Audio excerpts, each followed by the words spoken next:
বড় আশা ছিল যাব মদিনায়। সবাই পড়তে হবে, আমার সাথে বলতে হবে, মনে বড় আশা ছিল। সবাই, মনে বড় আশা ছিল, মনে বড় আশা ছিল। সালাম আমি করব গিয়ে, সালাম আমি করব গিয়ে নবীর রওজায়।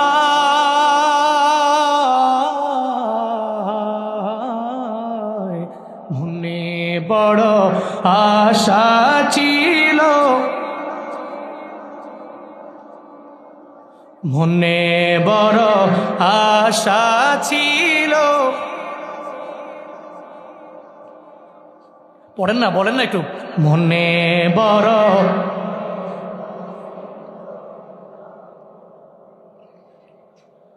আরব সাগর পাড়ি দিব, নাইকো আমার তোরি পাখি নয় তো উড়ে যাব জানাতে ভোর করি। আরব সাগর পাড়ি দিব,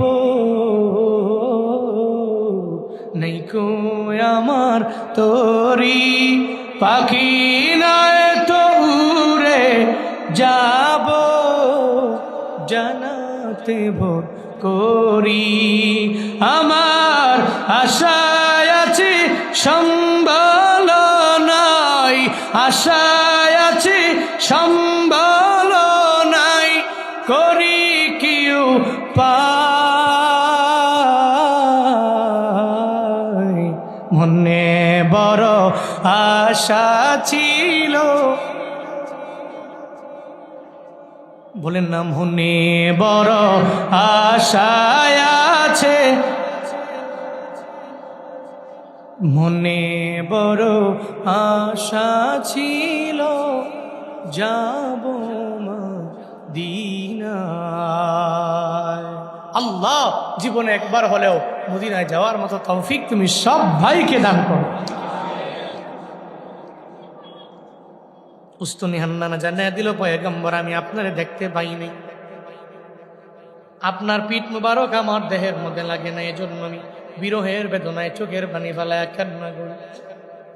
নবী কয়, আয় উস্তুনি হান্নানা, তুমি চোখের পানি বন্ধ করে দাও, আমি তোমার জন্য 4টা দোয়া রবের দরবারে করব। 1 নম্বরে নবী দোয়া করলেন, আ উস্তুনি হান্নানা, আমি তোমার জন্য রবের দরবারে দোয়া কইরা দিলাম, আল্লাহ পাক যাতে করে তোমারে জীবিত বানায়া দেয়। উস্তুনি হান্নানা বলে, নবী আমার এই দোয়া লাগবে না, আমি জীবিত হইবার চাই না। 2 নম্বরে দোয়া করলেন, আয় উস্তুনি হান্নানা, আমি তোমার জন্য দোয়া কইরা দেই, আল্লাহ পাক যাতে করে তোমার হায়াতটা কিয়ামত পর্যন্ত বানায়া দেয়। এরপরে উস্তুনি হান্নানা বলে, নবী আমার এই দোয়াও লাগবে না। 3 নম্বরে আবার বলে, উস্তুনি হান্নানা, তোমার জন্য দোয়া কইরা দেই, তোমার দেহেতে যাতে করে আল্লাহ পুরা 12 মাস খেজুর দেয়, একদিনের জন্য যাতে করে খেজুর বন্ধ না করি। উস্তুনি হান্নানা বলে, নবী আমার এই দোয়াও লাগবে না। 4 নম্বরে নবী দোয়া কইরা দেয়, এই উস্তুনি হান্নানা, আমি তোমার জন্য দোয়া কইরা দিলাম, আল্লাহ পাক যাতে করে তোমার খেজুরের মধ্যে এত পরিমাণে বরকত দেন, সারা বিশ্বের সব মানুষেরা তোমার দরবারে আসবে, তোমার কাছ থেকে খেজুর নিয়া খাবে, এরপরেও শেষ হবে না। আল্লাহ পাক যাতে করে তোমার খেজুর গাছের খেজুরের মধ্যে এত পরিমাণে বরকত বাড়ায়া দেয়। নবী 4টা দোয়া করলেন, উস্তুনি হান্নানা জানায়া দেয়, নবী আমার এই 4টা দোয়ার একটা দোয়া আমার প্রয়োজন নাই গো নবী আমার। ও পয়গম্বর আমার, এই দুনিয়া আমার লাগবে না, আখিরাত আমার কাছে বড্ড জরুরি গো পয়গম্বর। কারণ দুনিয়াতে কয়দিন আর আপনারে দেখবো, আপনি যেদিন দুনিয়া থেকে বিদায় নিয়ে চলে যাবেন, আমার আর জীবন্ত বডি দিয়া কোনো লাভ নাই। যেই জায়গায় নবীরে দেখবো না, ওই জায়গায় আমি উস্তুনে হান্নানা। এই দুনিয়ার মধ্যে কিয়ামত পর্যন্ত আমার বাইচা থাইকাও লাভ নাই। ও নবী আমার, হাসরের ময়দানে যেই জান্নাতের মধ্যে আল্লাহ পাক আপনারে মায়া কইরা ঢুকাইয়া দিবি, আল্লাহর কাছে দোয়া কইরা দেন, আল্লাহ যাতে করে ওই জান্নাতের মধ্যে আমারে ঢুকাইয়া দেয়। আমি ওই জান্নাতে থাকবো, আর ওই জান্নাতে থাইকা নবী আপনারে দেখবো, আমার জীবন বড্ড ধন্য হয়ে যাবে। নবী কয়, ও সাহাবায়ে কেরাম, উস্তুনে হান্নানাকে দুনিয়ার মধ্যে রাইকা লাভ নাই, ওরে মাটির নিচে পুঁতে ফেলে দাও। উস্তুনে হান্নানার জন্য আমি রবের দরবারে আবদার জানাইলাম, এই উস্তুনে হান্নানা দুনিয়া বিলাইনের কোনো দোয়া সে গ্রহণ করে নেয় নাই।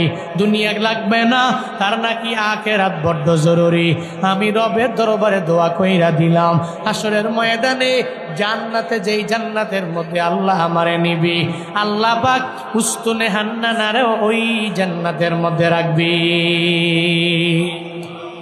উস্তুনে হান্নানা আমার মায়ার নবীর বিরহের বেদনায় চোখের পানি ফেলায়া যদি কান্না করতে পারে, ও ময়মন সিংহের মুসলমানেরা, তাহলে একটা বালতি কেন কান্না করবে না? একটা বালতি কেন নবীর হাতের মধ্যে আসতে পারবে না?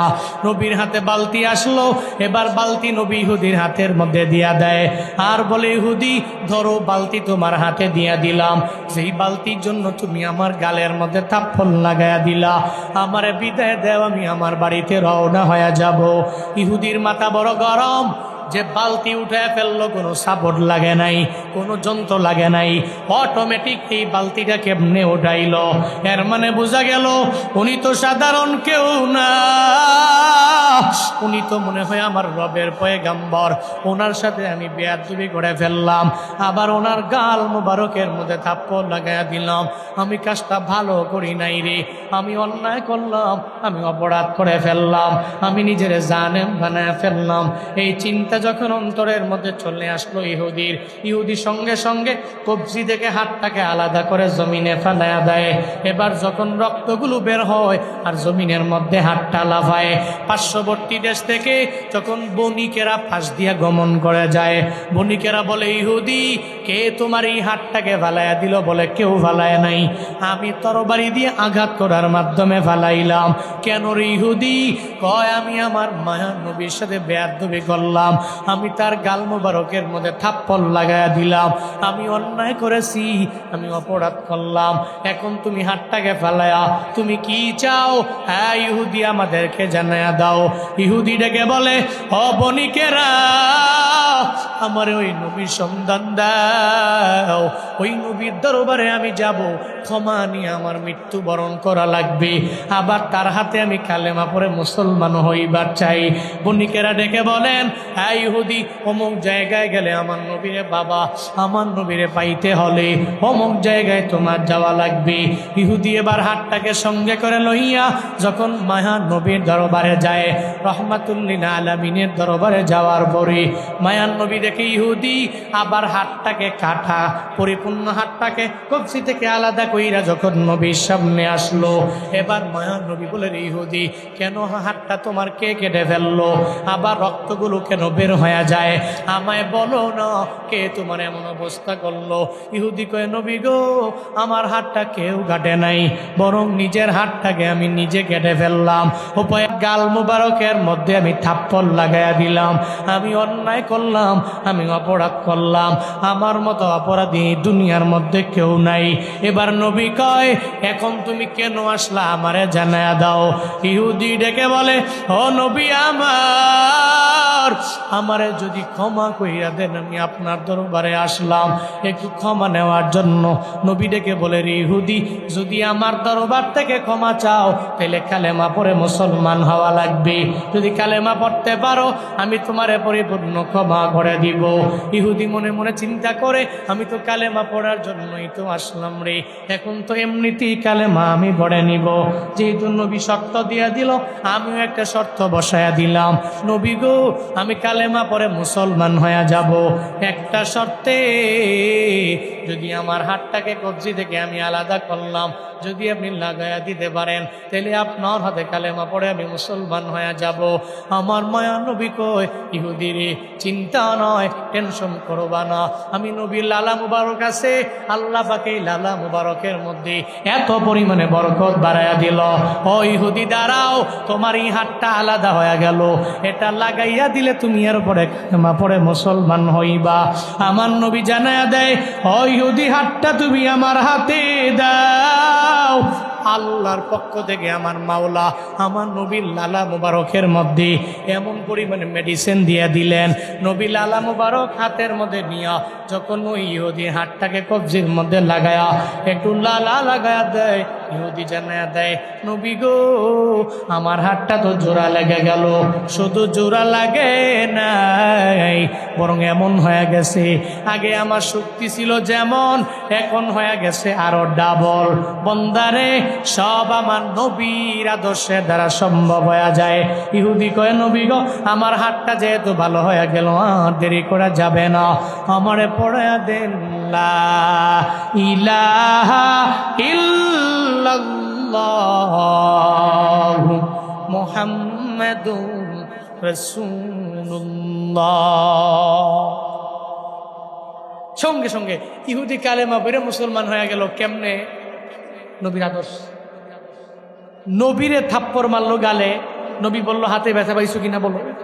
এরপরে মায়ার নবী জানায়া দিল, এই বালতি তোমারে উঠাইয়া দিয়া দিলাম, 24টা খেজুর তুমি আমারে দিয়া দাও।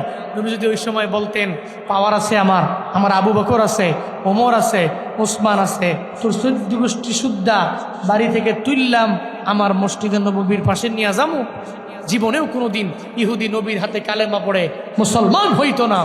এই মানুষেরা, আমার দেশের ইন ফিউচারের লিডারেরা যদি এই একটা আদর্শ ধরে অগ্রগামী হতে পারে, যে নবীর আদর্শের মালা গলায় লাগায়া চলবো, নেতা হব, তবে নবীর আদর্শের মালা গলায় লাগায়া নেতামি করব, লিডার হব, নেতৃত্ব দিব, তাহলে ইন ফিউচারে আমার দেশ সোনায় ভরপুর হয়ে যাবে।